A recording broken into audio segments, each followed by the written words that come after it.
Hello, this is Brennan Rath. I'm going to talk to you a little bit about developing young computational thinkers by comparing a couple different coding programs I've used at the elementary level with my students the last few years. First of all, why do I think it's important to teach computer programming at such a young age, and also what research has shown? Uh, it helps students in multiple subject areas. Just thinking about some of the skills that we work on a day-to-day basis in math and reading, our problem and solution, cause and effect, sequencing, all those things seem to just be embedded in computer programming and coding lessons, and we do it without even really having to focus on them. They just seem to kind of happen.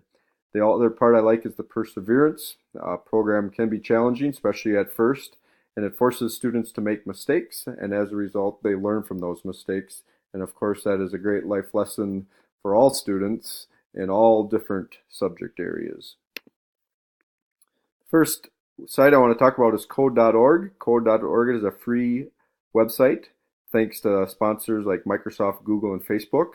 And they are the people who actually founded code.org. And what they are most famous for is their Hour of Code, which is an annual campaign that they use to promote and get kids from all around the world excited about computer programming and coding. In fact, in the last 3 years, 10% of all students in the world have logged on to code.org in some form or the other. And how the Hour of Code works is they utilize some of our favorite characters from some of our favorite movies, especially if you're dealing with second graders, and they take them through different self-guided coding activities, starting with the basic lines of code and then building upon those. Last year, Minecraft was the theme, and of course, the first day my second graders found out it was Minecraft. It was very difficult to get them away from the computer, as you can imagine. Scratch is also free. In fact, it's created by the students at MIT. The nice thing about Scratch is it really opens the world of creativity for your students. They really are in charge of their learning.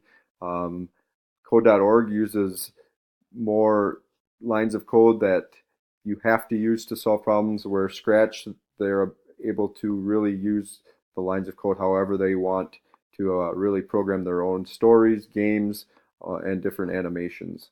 Another nice feature for Scratch is they offer different programs for all ability and age levels, and they have programs that fit all different types of technology platforms. So if you're a iPad school, a Chromebook school, or even still utilizing a lab of desktops, there's a platform for everyone of all levels by utilizing the Scratch program.